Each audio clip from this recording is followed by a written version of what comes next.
நான் எங்கங்கண்ணே தேடுறது நல்லா பாறை பிடிச்சி உட்காந்துருக்கானே. என்னப்போ என்ன விஷயம்? என்னண்ணே என்ன விஷயம்னு கேட்குறேன். நான் தான் உங்கள்கிட்ட முன்னக்கூட்டியே சொல்லியிருந்தேன். என்ன சொன்னா ஒன்றும் தெரியலையாப்பா. என்னண்ணே ஏண்ணே முதல் என்கிட்ட கொடுக்க வாங்கல் வச்சுருந்தான். சரி, இப்போ நான் ஒரு தொழில் நடத்த போகிறேன். சரி, நல்ல விஷயமாச்சே. ஆமாண்ணே அந்த தொழிலுக்கு அண்ணன்கிட்ட ஒரு 2 லட்ச ரூபா வாங்கி போகலாம். அப்படியா? ஆமாண்ணே வெளியாக தெரிஞ்சேன் நானு. சரி, அண்ணனை காணா. சரி அண்ணன் என்னமா உட்காந்துருக்காரு.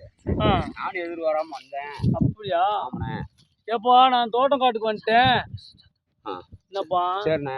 என்னை தேடி எங்கெங்க அலைஞ்சான்? ஆமாண்ணே வெளியே அலைஞ்சேன். ஆமாண்ணே வெளியே அலைஞ்சேன். சரி வாரவங்க வழியில் வாரவங்க அண்ணனை பார்த்தீங்களா நம்ம ராமன். சரி, பார்க்கலப்பாங்க. ஏப்பா தொழில் தொடங்கணும்ன்ற ஏதாவது நல்லா கொஞ்சம் பார்த்து சொல்றியா? உன் பாட்டில் நீயா தொழில் தொடங்க போறியா? ஜாதகாரங்கிட்ட கேட்டியா? ஆமாண்ணே. என்ன ஒரு சூசியவர் வந்தாருண்ணே. சரி, வந்த உடனே என்ன சொன்னாரு, நம்ம மண்ணை தொட்டாலும் பொண்ணாயிரும், கள்ள தொட்டாலும் வைரமாயிரும். அப்படியா? அவன் சொன்னாருண்ணே. சரி சொன்ன விட்டு நம்ம அண்ணன் இருக்காரு, நம்ம அண்ணன் கிட்ட போய் கேட்போம். சரி நம்ம அண்ணன் நம்பி போனமாக நம்ம பொழைச்சிக்கிடலாம் அப்படின்னு வந்தனே. சரி நீ வந்திருக்க நல்லதுதான். சரிண்ணே.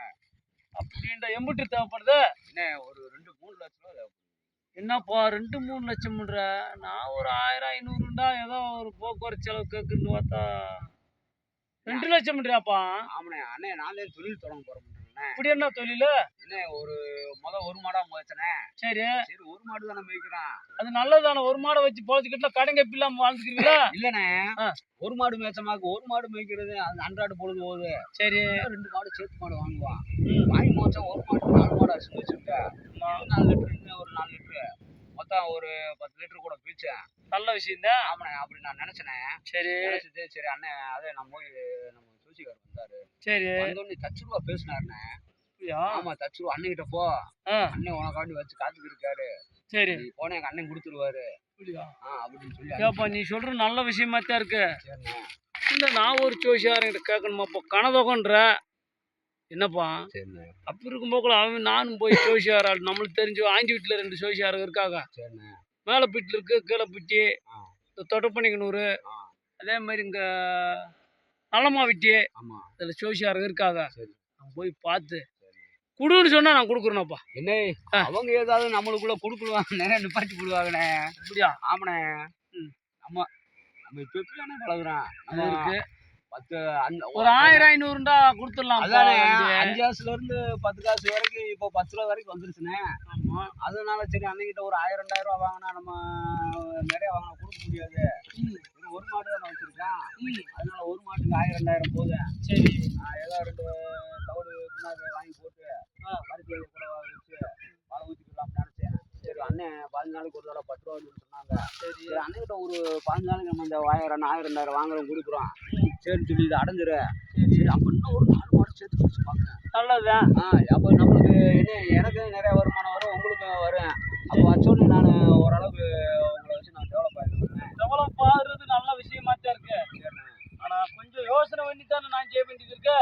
என்னண்ணே எனக்கு ஒரு சாதாரண இந்த மாதிரி கொடுக்குவாங்க நல்லா இருக்குன்ற அளவுக்கு நீ வந்து வாங்கிப்போ. அவங்க ஏதாவது ஒன்று சொல்லி விட்டுருவாங்கண்ணே. சொல்லி விட்டாங்களாங்க அப்புறம் நம்ம கொடுக்குவாங்க நின்று போயிருக்குண்ணே. ஆமாண்ணே. இப்போ 1000-500 வந்து வாங்கிப்போ. இந்த 2 லட்சம் 3 லட்சம்ன்ற ஒரு அதான் பயமா இருக்கு எனக்கு பார்க்குற போக்குல. ஏப்பா நீ ஒரு ஜோசியாரால் நம்புறன்ற, நானும் அதே மாதிரி ஜோசியார் நம்பணுமா நம்பக்கூடாதா? ரைட்ண்ணே. உன்கிட்ட என்கிட்ட சொல்ற சூசிக்காரு உங்ககிட்ட ஏதாவது வேற மாதிரியா சொல்லி விட்டுருவாங்கண்ணே. வேற மாதிரி சொல்ல மாட்டாங்க. நெசமா தானே வந்துண்ணே. சரி நான் போய் ஒரு கடைக்காரனா போனாக்க நான் உடனே ராவ முடியுமா? நான் தான் எங்க மாடு வச்சு பால் பண்ண வச்சுருந்தாங்க. அண்ணன் நம்மளுக்கு முத கொடுத்தவரு. சரி கட்டாயம் கொடுத்துருவோம்ண்ணே. தருமம் தலை காக்கும் அந்த காலத்துல சொல்லியிருக்காங்க. அந்த தருமத்தை நம்ம தர்மம் பண்ணலைன்னா அப்படி மண்ணை கூட பொண்ணாயிரும், மண்ணு கூட பொண்ணாயிரும் தங்கமாயிரும். ஆமா மண்ணு கூட தங்கமாயிரும், மண்ணு கூட வைரமாயிரும் சொல்றாருண்ணே. ஆமாண்ணே. சரி நீ சொல்றது நான் கொஞ்சம் யோசனை பண்ணி பார்க்குறேன். நாளைக்கு ஒரு ஜோசியாரை போய் பார்த்துட்டு உனக்கு வந்து நான் தாரேன். என்னப்பா என்ன சொல்லு. நான் என்னன்னு சொல்றேன். ஏன்னா பழைய வீடுக்கும் ஜோசிகாரன்னு இருந்தா ஏனே அவங்க உங்ககிட்ட ஒன்று சொல்லி விட்டுருவாங்க என்கிட்ட ஒன்று சொல்லி விட்டுருவாங்கண்ணே. சொன்ன உடனே அப்புறம் கடைசியில் நம்ம கொடுக்குவாங்க நின்று போகும்ண்ணே. அப்படியா? ஆமாண்ணே. சரி, என்கிட்டையும் பணம் இல்லை இப்போதைக்கு. நான் யார்கிட்டாச்சும் போய் வாங்கிட்டேன், உன்னை சொல்லி வாங்கிட்டேன் கொண்டு தரணும். நீ 2 லட்சம் 3 லட்சம்ன்ற 1000 கடை கண்ணியோட நான் வாங்கி கொடுத்துருவேன். ஒரு 3 லட்சம்ன்ற போக்கில் பயமா இருக்கு. நான் யார்கிட்டாச்சும் எழுதி கொடுத்து வாங்கிட்டேன் வரணும். ஏப்பா என்னண்ணே எதுவும் பத்திரம் கத்துறேன் இல்லை எங்க அப்பையும் அத்தாங்க அவங்களே சும்மா தானே வாழ்ந்தாங்க. அப்படியா? ஆண்டாலும் ஒரு ஏடிஎம் கார்டு ஆதார் கார்டு அந்த இதெல்லாம் எதுவுமே கிடையாதுண்ணே.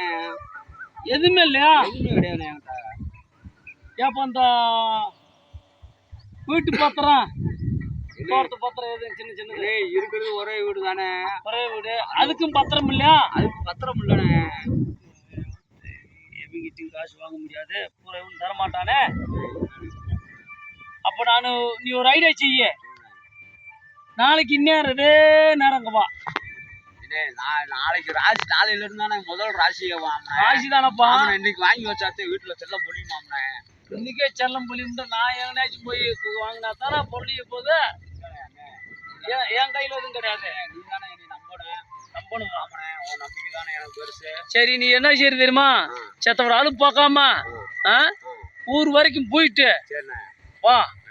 உன்னைய நம்புறது எனக்கு நம்புற மாதிரி இருக்கு. நான் எதை நம்பி உன்னை கொடுக்குறது?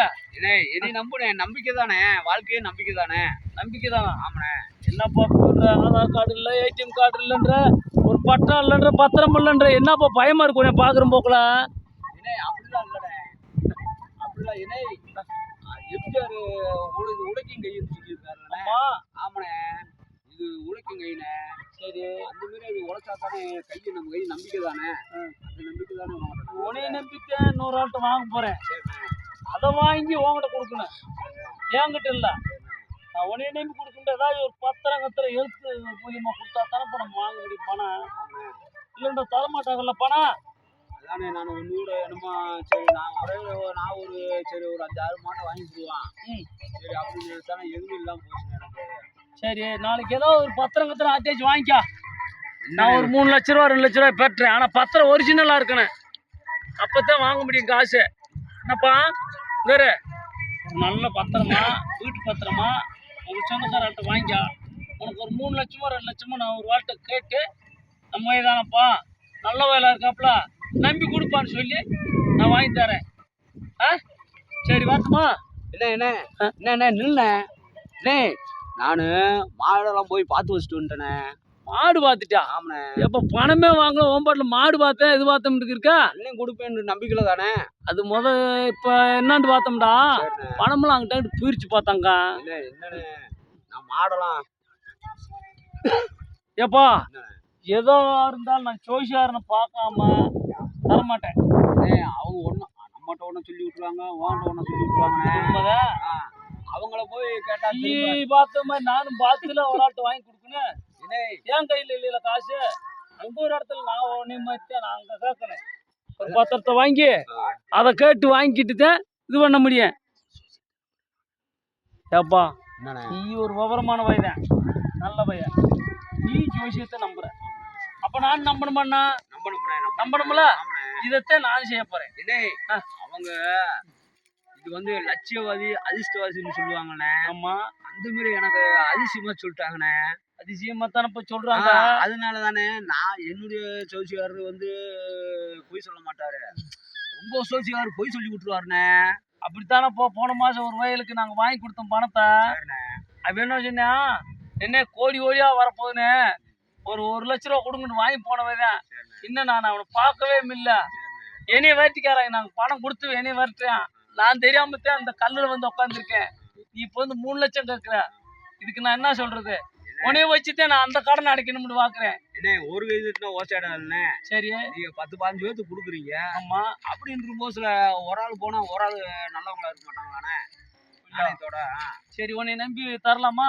உண்மையில கொடுக்கலாம்ண்ணே. அதுக்கு தானே அண்ணனை நம்பி வந்திருக்கேன். அந்த 1 லட்சம் மாதிரி போயிடக்கூடாது. அதெல்லாம் போக மாட்டேனே. சரி, நீ எங்க இருப்ப லகுலரா? நானே நான் இங்க ஊர்ல தானே இருப்பேன், தொட்டப்பநாயனூர்ல. ஏப்பா இருந்தாலும் நான் ஜோசியாரனை கேட்டுட்டு வந்துட்டுமா? இப்பதானே நம்ம கோட்டை விட போறோம். ஆமாண்ணா, இப்பதானே நம்ம கோட்டை விட போறோம். இல்லப்பா நீ நீ நம்புறேன். நீ கொடுத்த கோட்டையை பிடிச்சது மாரியா? அப்படியா? ஆமா, நீ கொடுக்க முடியாது, நம்ம கோட்டையை விட்டது மாரியானே. சரி, முயற்சி பண்ணி பாக்குறேன். சரி பாட்டு, நீ நாளைக்கு எங்க இருப்பா? நானாண்ணே, நான் ஊர்ல தானே இருப்பேன். நம்ம ஊர் தொட்டப்பன. சரி இரு பாரு.